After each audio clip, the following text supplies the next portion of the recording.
Pertama kalinya juga saya dapat kabar ketika masih di ruang operasi bahwa ibu anaknya harus dinicu ya. Gitu. Jadi itu pengalaman pertama. Pertama kalinya juga saya merasakan setelah operasi sesar saya menangis. Biasanya kalau setelah sesar itu bahagia karena menyambut kedatangan bayi langsung bersama dengan kita berapa jam kemudian. Tapi itu saya menangis karena memikirkan kondisi anak. Kemudian anak saya mengalami namanya PPN, itu adanya masalah dalam adaptasi pernafasan. Ini biasa dialami juga oleh ibu-ibu yang sesar, kata dokter. Namun sebenarnya di hari kedua, waktu itu pakai oksigen dan sebagainya untuk membantu pernafasannya. Tapi sebenarnya di hari kedua di NICU sudah baik pernafasannya. Tapi ternyata ada yang lain-lain yang harus diobservasi oleh dokter. Sehingga Sulaiman waktu itu diperiksa oleh banyak dokter, 6 dokter atau 7 dokter, saya nggak tahu, banyak lah ya. Untuk diobservasi jantungnya, otaknya, syarafnya, tulangnya, dan yang lain-lain. Sampai hari ini, alhamdulillah satu persatu hasil sudah keluar. Cukup ada progres yang patut disyukuri. Cuma memang sampai hari ini saya masih menunggu hasil pemeriksaan berikutnya. Dan dokter mengatakan mungkin sekitar 3 minggu lagi keluar hasil pemeriksaannya. Saya mungkin nggak bisa ceritain detail ya apa saja yang ada di diri Sulaiman, tapi ini hikmahnya adalah bahwa saya mendapatkan support yang luar biasa dari sahabat-sahabat maupun dari para netizen ya. Saya dapat banyak telepon, banyak SMS.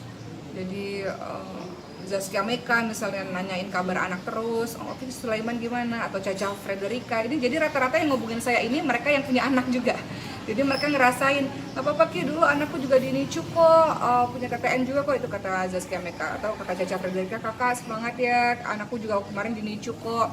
Astri Welas juga datang waktu itu, anakku juga sempat mengalami kendala-kendala kok. Jadi banyak banget teman-teman yang punya anak yang juga kasih support, dan para netizen itu luar biasa karena mereka saling bercerita gitu. Saya nggak nyangka di kolom-kolom komentar YouTube maupun di Instagram mereka cerita anak saya juga di NICU. Jadi mereka memberikan kekuatan, support yang saya merasa saya dapat cinta dari banyak orang, dukungan, doa dari banyak orang.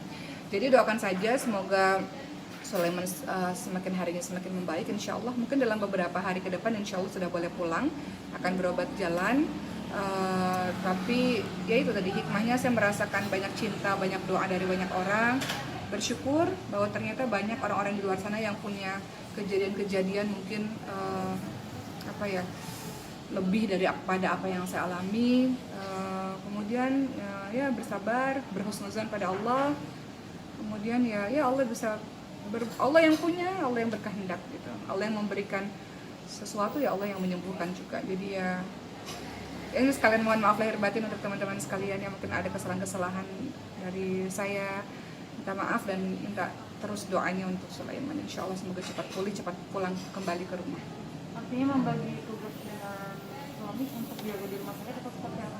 Iya, kalau sama suami memang kita setiap hari ke rumah sakit ya, untuk bergantian untuk menengok Sulaiman, menengok anak kita di rumah sakit. Tapi kan tidak lupa juga bahwa kita punya 3 anak di rumah juga yang perlu perhatian. Jadi kita memang gantian untuk ke rumah sakit. Terkadang bareng-bareng juga ke rumah sakitnya. Tapi memang yang paling mendebarkan adalah ketika menunggu hasil pemeriksaan dokter. Nah itu mendebarkan. Itu perasaannya saya yakin teman-teman yang punya anak di NICU pasti punya pengalaman ketika dipanggil oleh dokter atau suster gitu untuk dibacakan hasilnya. Itu momen-momen yang mendebarkan. Terima kasih sudah nonton. Jangan lupa like, subscribe, dan share ya.